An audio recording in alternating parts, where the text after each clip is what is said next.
stuck in the Lake Tanganyika Basin, and unlike a normal person's reaction, which would be like, get me out of here, I never want to go back, I was like, yes.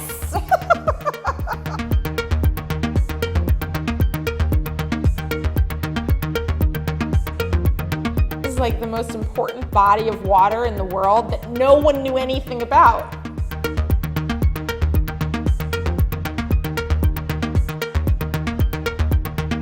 There are no roads and there are no phones. So the access point to these communities is over the water.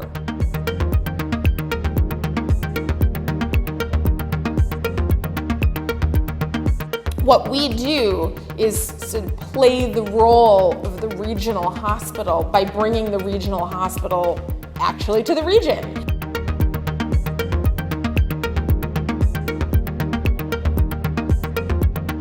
If I had to think of one word that summarized the Lake Tanganyika Basin, I would say it's sort of intense.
Lake Tanganyika is one of the most remote locations in sub-Saharan Africa. It's literally right in the heart of sub-Saharan Central Africa in the Great Lakes. It's the longest lake in the world, in between 4 countries, the Democratic Republic of the Congo, Tanzania, Burundi, and Zambia. The geography around Lake Tanganyika has contributed to its isolation because it's surrounded by tall mountains and there's an escarpment on the Tanzanian side, which makes it very difficult just physically, right, to get to Lake Tanganyika. And then the infrastructure around the lake is very, very poor. So from a road access perspective, there really isn't any. And also from a mobile phone coverage perspective, there isn't comprehensive mobile phone coverage either.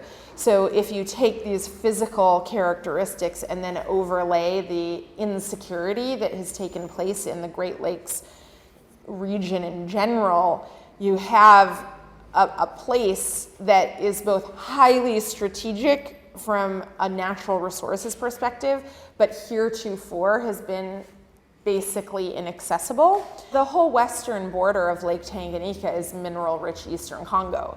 So I think it's pretty obvious, and a lot of these discoveries are not new. We know that they're there. So you have all the mining issues that are right out there, obvious, have been around for a while. But we have some new issues which are on the table, and that is around oil and gas. So a lot of people are aware of this sort of East Central African oil boom, but may not know the actual details of what that oil boom is about. And the Albertine Graben, which is where Lake Tanganyika is considered sort of, one new mother lode of petroleum. So that is a very active issue right now, but I think it's very important to contextualize that amongst the other natural resources that are, sort of from a biodiversity and clean water perspective. Lake Tanganyika has almost 1/5 of the world's available fresh water in it. And so from a water security standpoint, that is reason alone why the Lake Tanganyika Basin should be considered a highly strategic area. Then when you add on some of the issues of biodiversity and some of the forests, the issues of climate change that are getting much more attention, what's fascinating to me about the Lake Tanganyika Basin is that when people talk about things like the food, energy, water nexus, et cetera, you can't look at a better example than the Lake Tanganyika Basin that makes it manifestly clear how interconnected all of these issues really are, and that you cannot go in one direction only without thinking about all of these other components. Around the few population centers, there may be electricity, there may be cellular phone coverage, but for the majority of the lakeside communities that don't live in a population center around Lake Tanganyika, we're talking about, real lack of development. People live in mud thatch huts, people are subsistence farmers or fishermen, the access to education is very, very limited, the access to healthcare is very, very, very limited, and so you see some of the worst human development indicators in this part of the world because the aid and development space has not reached this area either. The health issues that are present in the Lake Tanganyika Basin range from sort of the infectious diseases that everyone thinks about to other problems that, again, people may not think about. So infectious diseases. You have malaria, which in other parts of the world, the aid and development space has been very successful in decreasing rates of malaria and malaria mortality. That isn't the case in the Lake Tanganyika Basin, where it is one of the main contributors to under 5 mortality, for example. Measles, diarrheal diseases in infants and small children, cholera is very common around Lake Tanganyika. Parasitic diseases are very, very common. But then you have diseases that are surgical diseases, if you will, that people don't really think about. One of those is obstructed labor, and one reason why there's such a high maternal mortality rate is that women in the Lake Tanganyika Basin are disproportionately suffering from obstructed labor. And then you have things like burns. So burns are often, surgical problems in the sense that in order to debride and graft a burn, in order to save, say, function of an arm, right? Like, this is really essential. And burns are incredibly common because there's no electricity, right? So people are using open flames for cooking and for light. And so the number of accidents that children have with open flames is quite high. So when you think about the implication of what that might mean for a child if they become not only disfigured but lose function because of a severe burn, that person's life is basically over because they can't work. So you see the whole range of medical problems that are there that traditionally fall in sort of the community health, public health space, and then things that are really sort of more technically advanced and specific. And I've seen plenty of people who have cancer in the Lake Tanganyika Basin as well. So that's, I think, a really important point, that people look at the developing world and they say, oh, they have malaria and worms and stuff like that. But they also have all the other diseases too. Because if you live, right, if you live through your childhood and you're exposed to all the other things that humans are exposed to in life, you also have a risk of these other kinds of non-communicable, and surgical diseases. So it's not only about things like malaria, it's also about that, but it's about a whole other list of required services.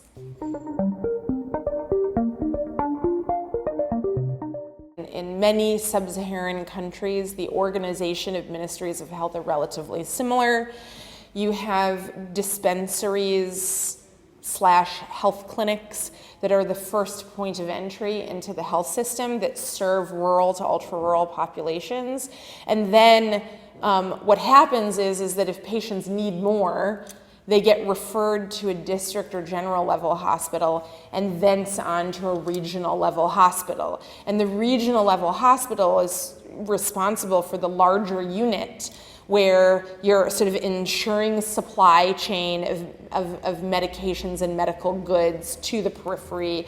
You're ensuring appropriate training of healthcare workers. You are the referral partner for patients who need a higher level of care, et cetera. Well, in the Lake Tanganyika Basin, that system totally breaks down because the dispensaries and the health centers that dot Lake Tanganyika and on the plateaus around Lake Tanganyika cannot reach the general or regional level facilities. They're literally too far away. Our method really is to use the lake as the highway. There is no highway, there are no roads, and there are no phones. So the access point to these communities is over the water. So what we do is sort of play the role of the regional hospital by bringing the regional hospital actually to the region. And so we interact with the dispensaries and the health centers to help them carry out their mission of primary prevention and primary care, and are sort of working towards a position where we can be the referral partner for patients who need a higher level of care. And so what we do now is a mixture of sort of facilities improvements, whether that's something like solar lighting or putting in a communications system because there's no cell phone coverage. We've currently developed a very interesting electronic medical record that works on a very novel hardware system taking into account these severe bandwidth restrictions and that kind of thing. The hospital ship itself is intended to kind of be that organizing principle, if you will, in the basin, that if you establish an actual communications and supply chain between all of these areas. Supply chain means something broader than just, do you have the right medicines? Do you have the right IV tubing? Things like that. It also means, do you have the right training? Do you have the right, refresher going on? Are you doing professional education and advancement amongst, local healthcare workers? So the idea of the regional hospital on a ship is the organizing principle around which this idea of upward trajectory and improvement, wraps itself around, that concept, because it's there and able to engage in all of these activities and ensure supply chains and communications in a way that, there is no other system that can do that right now. Obstructed labor is basically a medical way of saying the baby gets stuck on the way out. And why do babies get stuck on the way out? There are a number of factors that contribute to risk of obstructed labor. Some of them have to do with the age of the pregnant person. Is she a woman or is she a girl? Does she have a mature pelvis or does she have an immature pelvis? Is she physically small? Is she big? Has she had prenatal care? Has she had the right kind of support and oversight of healthy growth of the fetus? And is she going to deliver in an area where there are trained healthcare professionals that know the kinds of maneuvers to assist vaginal delivery and who know when you have to move to a cesarean section because of safety of the baby and safety for the mother? In the Lake Tanganyika Basin, we don't have any of that, right? We have the perfect storm of risk factors. girls get pregnant very early. There is no availability of family planning / contraception. So there's an access problem. To a certain extent, it's an education problem, that girls are not necessarily in school. They marry early. They become pregnant early. And so then you have this issue of, is your body physically mature enough to, have a baby right now? And sometimes the answer to that is no.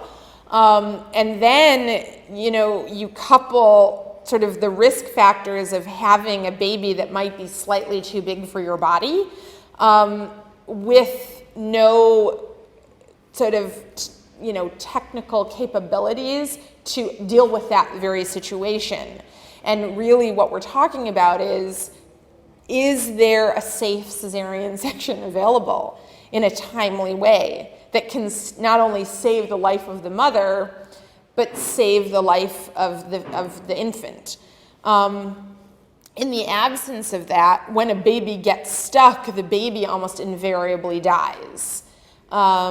And then if the woman herself does not die, this is where obstetric fistula occurs, because you literally, your baby dies and is putting pressure on certain organs inside your body, and the pressure of that baby inside essentially injures some of the organs of these women and creates these abnormal connections inside the body, resulting in what is this incredibly shameful, horrible injury, whereby the girls are basically leaking urine and or feces uncontrollably, and literally because people are disgusted by them. That is really the reason they are shunned from their communities.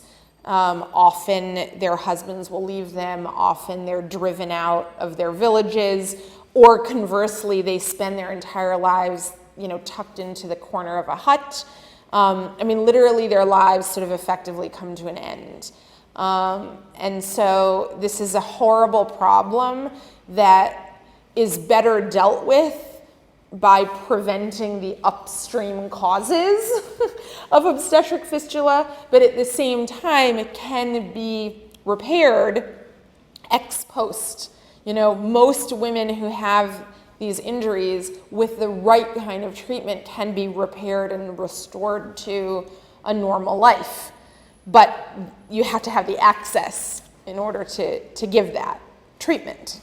We have treated women on the Congo side of the lake and the Tanzanian side of the lake who suffer from obstetric fistula. We created a team of people, and we spent many months recruiting patients, and again, hoping to create a realistic sense of what they should expect, that they can trust us. It's a very intimidating problem to come forward with, right? So even making people in the community feel like they would want to come forward and identify themselves as somebody that had this problem takes time. So we spent a lot of time sort of doing community education about the nature of the injury, disease itself, and then we essentially created this group of women who needed surgical treatment, and we provided that surgical treatment for them.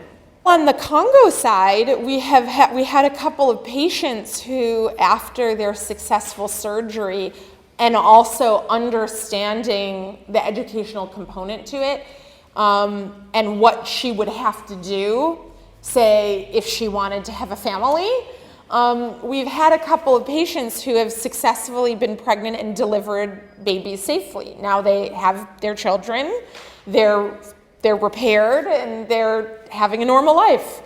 So, that is probably as good as it gets.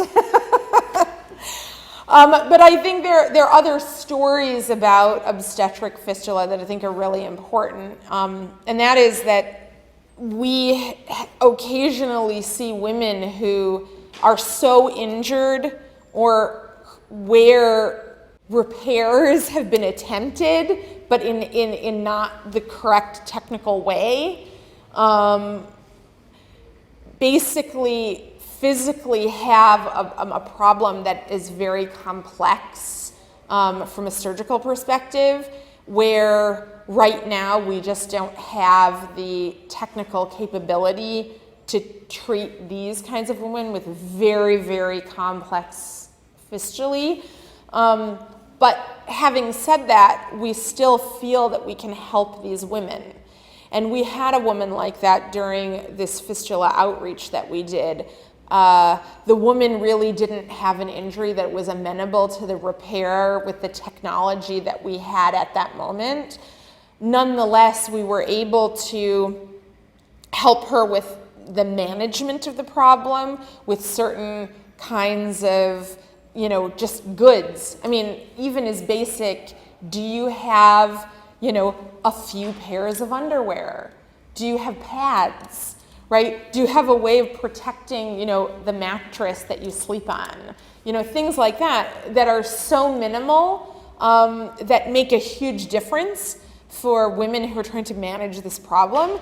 And I think that it was incredibly empowering for her to be around other women who had the problem and feel that she could contribute to helping take care of some of these women, that she was sort of learning basic nursing skills. She didn't feel like a pariah anymore. She felt like she had a community of women that weren't going to ostracize her anymore. And I think so, even though she wasn't repaired, she came out of that experience, I think, a much more, strong and resilient person, and sort of able to face, her issue in a way that was much more constructive than it had been before. So I think that those people are almost more important, because you can't fix everybody. And those people need a way to live their lives too. So, she is the patient that, almost interested me the most in a way. Could we do right by her? And if we could do right by her, then we knew that we were, on to the kind of right path. I think that the Lake Tanganyika Basin is a place that is, uniquely suited to being, to having its story be told in pictures, so to speak. And so for me, people understanding the vastness of this body of water, the mountains, what the facilities look like, what the barriers are, but also being able to meet real people who have stories and who are interesting and have things to say and can also tell their own stories. I don't want to talk for the people in the basin. I want to enable a platform for people to talk about their own experiences. And so film in that area is a very powerful medium. If I could say my fantasy cash figure is somebody out there is like, I understand the geopolitical significance of this place. I understand the humanitarian issues. I understand the environmental issues, et cetera, et cetera. I get what you're doing, not only from a health systems building perspective, but from like building a platform for the right kind of development in the Lake Tanganyika Basin. Here's $100 million endowment, build the ship and run it, and do what you think is right? Instead of, running all around the world, essentially, asking people and organizations for money, right? That's what I would like. I would love that, and I would take any other version of that, down the line, right?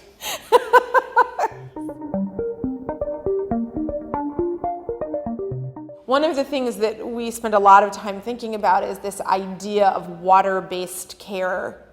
I think that the West has had a concept of what it means to create, infrastructure and to do sort of, what does it mean to do capacity building and infrastructure in certain parts of the world. Well, in a kind of Western-centric concept of the thing, that means that you build bricks and mortar on a piece of ground and you build a bunch of roads, right, that connect it to stuff. Well, it's not only the Lake Tanganyika Basin where the waterway is a much more natural supply chain. There, if you conservatively estimate the number of people who live in coastal communities, we're talking about hundreds of millions of people who, from a supply chain and access perspective, probably would be better reached with some kind of water-based system. And it doesn't necessarily mean that the water-based system has to look like the water-based system we're designing, but it could. And I think it's this idea, and especially with climate change and these issues about coastal communities and resiliency against these sort of changing patterns, the idea that you can create a more robust system that actually reaches people and delivers the services that they need, I think is a very intriguing idea. And that I think we need to open our minds to this idea that access and supply chain issues require a certain amount of out-of-the-box thinking, and that in a changing world as well, this idea, this static idea that we've had for a long time, may be, not only inappropriate for water-based communities, but becoming less and less the general go-to paradigm anyway. So that is sort of, I think that there are a lot of lessons learned in terms of, supply chain and access and working in transboundary regions and that kind of thing, how you create regional cooperation. People talk all the time about, regional economic blocks and all that sort of stuff, but really, what does it mean to actually coordinate, activities in a functional way? So for us, we've learned some really interesting things about what it means to traverse basically four, boundaries and create environments where there's dialogue between, all of the regional counterparts. Specifically with respect to the Democratic Republic of the Congo, there really is one narrative and one narrative alone that stands out, which is this is a failed state, totally dysfunctional basket case. You can't do anything there. It's, the only thing that people ever do is, rape and kill each other, etc. And I don't, look, the bad things that have happened in Congo are terrible and bad, but that's not the only thing that's going on there. And I think that what people who come with me into the basin are always very surprised to discover is that, especially on the Congo side of the lake, okay, not in spite of the Congo side of the lake, but literally especially on the Congo side of the lake, even in places where the facilities are crumbling around them, you can find such dedicated professionalism amongst healthcare workers, for example. So here's this nurse in the bush, right, with this crumbling facility with no communication, no running water, right, no electricity, who is like trying to, hold back a tsunami like this of problems, who is so professional and dedicated and sophisticated in a certain way. And these are words that people never use about the Congo. And yet I see these kinds of people all the time. So not only do I think there's a lack of awareness about a strong technocratic and professional class that exists in the Congolese diaspora that would be so thrilled to come back to Congo and participate and make the country better. There is an indigenous, present technocratic professional class that is there, hibernating maybe in many places, but is there, the capacity, the human capital in DRC is so impressive to me that I feel like, you know, it becomes crazy then in my mind that we can characterize this massive country, right? The largest country in sub-Saharan Africa with 9, you know, borders, right? And 70 million people, that we're just gonna write it off and be like, oh, basket case, right? That's clearly not the whole story. And until we start telling the other side of the story, sorry, where is the hope? You know, why are we to do anything? Why are we to engage if it's only this story of negativity and there's nothing else, right, that the country has to offer? I think the Congo has so much to offer, and we have to begin to engage with it in a very different kind of way.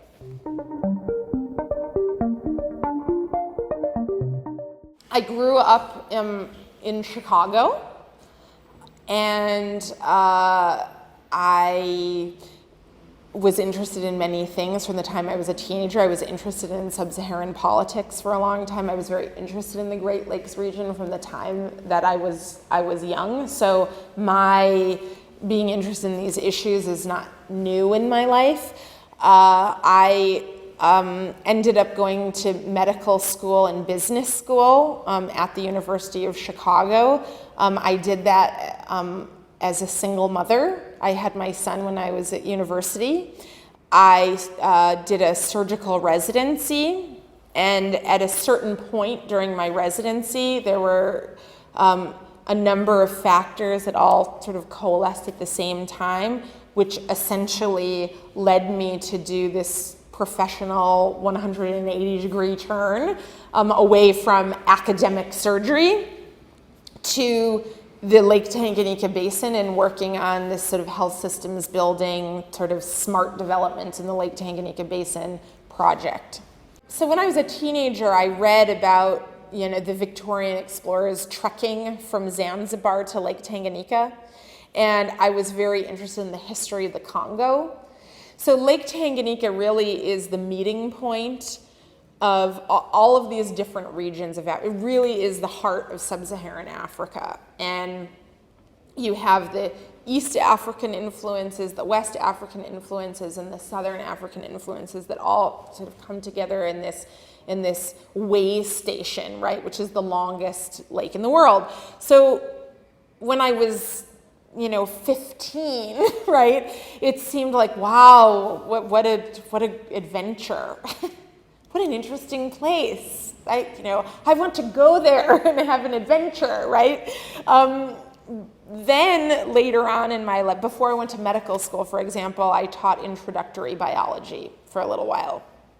And then I rediscovered the Lake Tanganyika Basin from a biodiversity, sort of microevolution, biology perspective. And so then when I had an opportunity to go there, I had a very dear Tanzanian friend, and I said, he was like, let's go on vacation in Tanzania. I said, okay, but I want to go to Lake Tanganyika. And he said to me, girl, I'm not going there. That's the middle of nowhere. So I said, okay, I'm going to go to Lake Tanganyika anyway. And when I went there, basically we were on a boat and like a typhoon happened.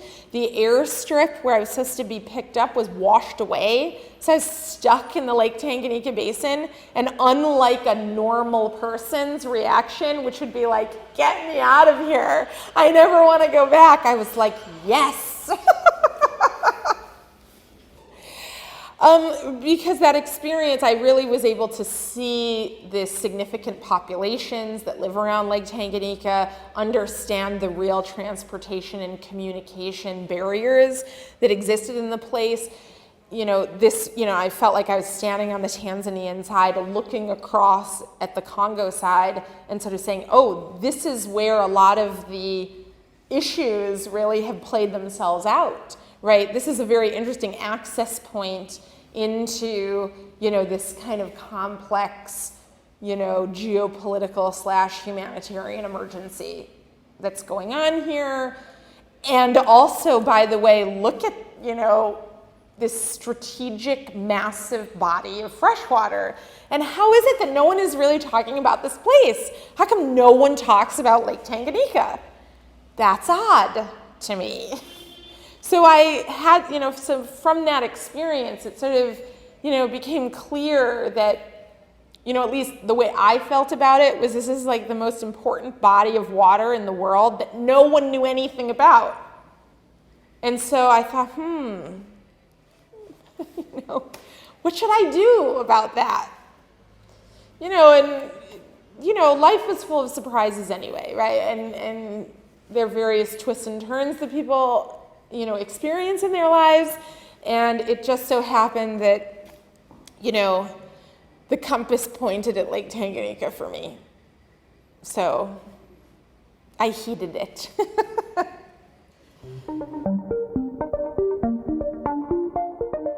It's a beautiful place. Lake Tanganyika is so beautiful. The water is beautiful, the mountains are beautiful, the people are beautiful. It's a physically dramatic, beautiful place. And if I had to think of one word that summarizes the Lake Tanganyika place, I would say it's sort of intense, right? That there is sort of intense beauty and it's sort of intense possibility. There's something that's very sort of peaceful and deep and ancient about it.